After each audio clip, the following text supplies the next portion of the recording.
உயிரோடு இருந்த ஒரு தெய்வம் என்றால் அது ஆண்டவராகிய இயேசு கிறிஸ்து. அந்த இயேசு கிறிஸ்துவை பற்றி தான் அவர் பிறந்த இந்த டிசம்பர் மாதத்தில் நற்செய்தியாக உங்களுக்கு நாங்கள் அறிவிக்க அருகில் இருந்த சபையிலிருந்து நாங்கள் வந்திருக்கிறோம். ஆண்டவராகிய இயேசு கிறிஸ்து அவர் பாவிகளை நேசிக்கிற ஒரு தேவன். அவர் தாழ்மையை தன்னை தாழ்த்தி எளியோரை அவர் உயர்த்துகிற ஒரு தேவன். ஆண்டவராகிய இயேசு கிறிஸ்துவிடம் நீங்கள் வரும்போது உங்களுடைய இருக்கிற எல்லா விதமான குண அதிசயங்கள் மாறும். ஏனென்றால் அவர் அதிசயங்கள் செய்கிற தேவன்.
இயேசு கிறிஸ்து இந்த உலகத்துக்கு வந்ததன் நோக்கம் நம்மளை விடுதலையாக்க, நமக்கு சந்தோஷத்தை தருவதற்கு.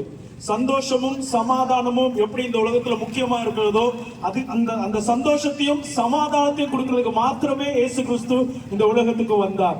நாங்க எல்லாம் இந்த ஆடல் பாடல் எல்லாமே எதனால வந்ததுன்னா, கர்த்தராகிய இயேசு கிறிஸ்து எங்கள் ஒவ்வொருவரையும் அவருடைய சொந்த இரத்தத்தை சிந்தி எங்களை மீட்டு கொண்டதுனால வந்த சந்தோஷம் தான் இது.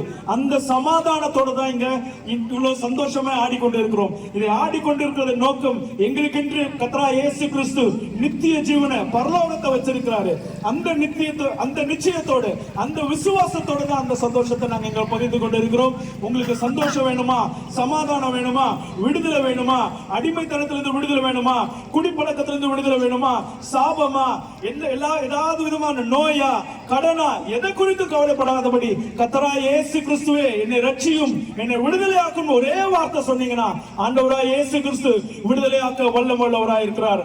அந்த செய்தியோடு கர்த்தராகிய இயேசு கிறிஸ்துவின் நாமத்தினால உங்கள் ஒவ்வொருவருக்கும் கிறிஸ்துமஸ் நல்வாழ்த்துக்களை, கர்த்தர் இந்த உலகத்தில் பிறந்த நல்வாழ்த்தை உங்களுக்கு தெரிவித்துக் கொள்கிறோம். உங்களுக்கு ஏதாவது ஜெப உதவி வேண்டும் என்றால் வீராசாமி நகரில் இருக்கிற கர்த்தராகிய இயேசு கிறிஸ்துவின் திருச்சபையான இந்திய துதித்தோட்ட தேவ சபையை அணுகும்படியாக கேட்டுக்கொள்கிறோம். உங்களுக்காக இப்பொழுது ஜெபிப்போம்.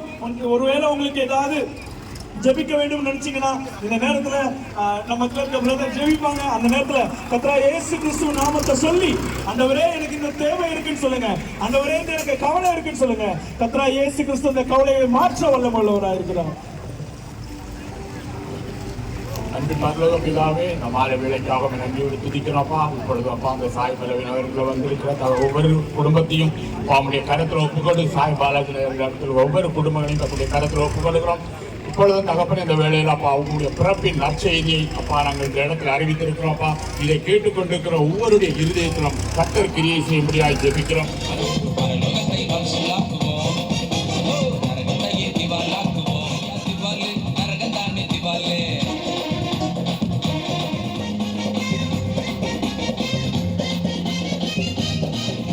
கோட்டை முறியடிக்கும் காலம் அல்லவா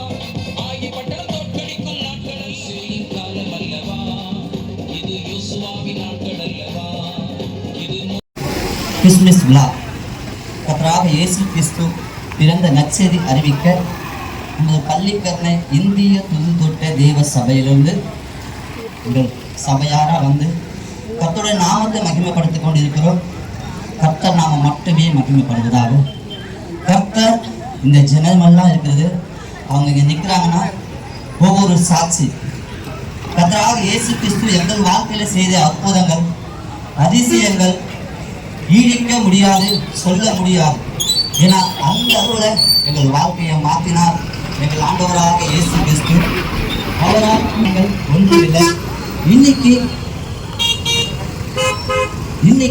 நம்ம இடத்துல நமது பள்ளிக்கரல இருக்கிற ஜனக்கு ஒவ்வொரு ஜனத்துக்காக நாங்கள் சொல்ல வந்த காரியம் என்னவென்றால், கர்த்தராக இயேசு கிறிஸ்து உமக்காகவும் எனக்காகவும் இந்த பூமியில் பிறந்திருக்கிறார்.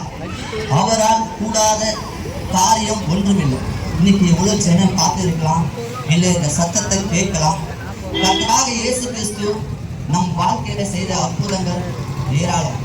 என் வாழ்க்கையில செஞ்சது, எனக்கு 3 பசங்க, 2 பெண் பிள்ளை, ஒரு ஆண் பிள்ளை.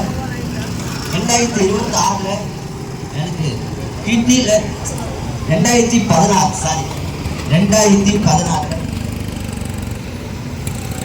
எனக்கு உடம்பு சரியில்லாம ஆஸ்பத்திரி போயிருந்தேன். அப்போ டாக்டர் சொன்னாரு, உனக்கு கிட்னியில கல் இருக்கு.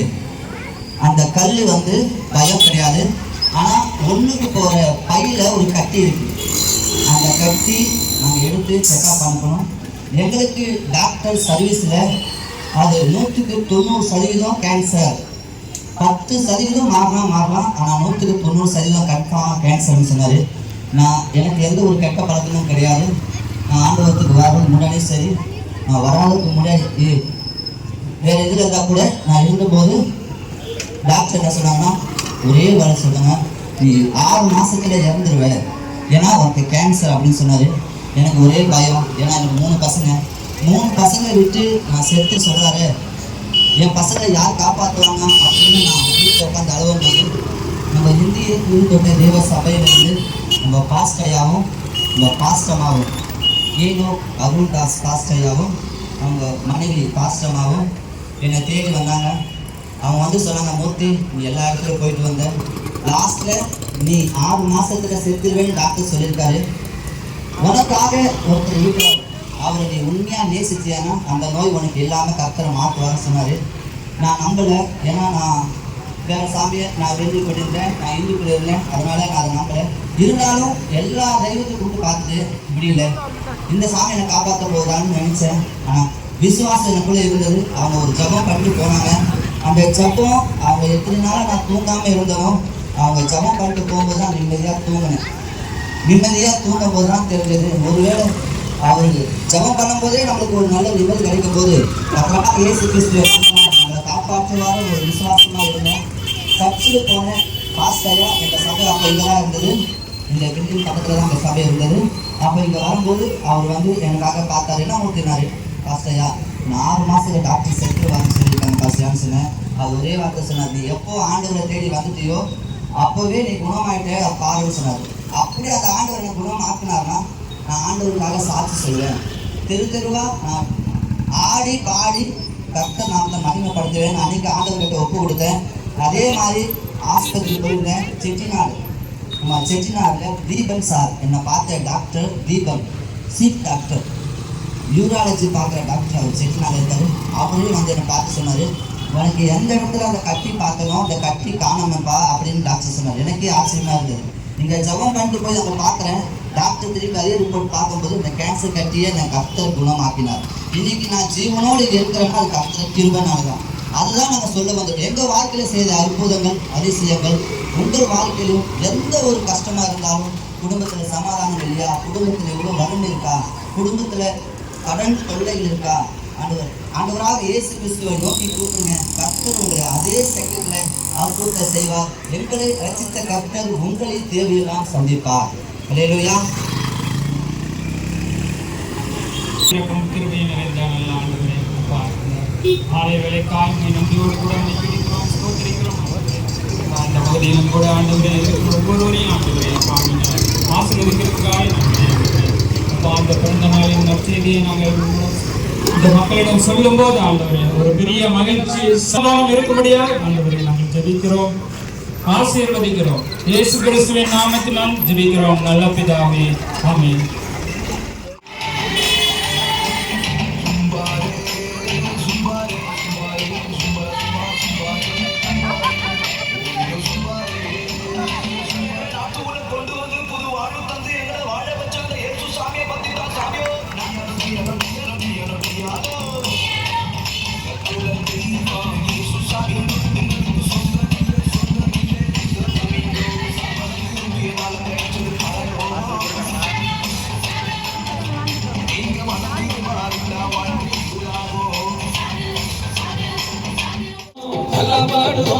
சந்தோஷத்தை அழித்தூரி ஆடுவோம், சமாதானம் கொண்டாடு, சந்தோஷத்தை கொண்டாடு, துள்ளி கொண்டாடு.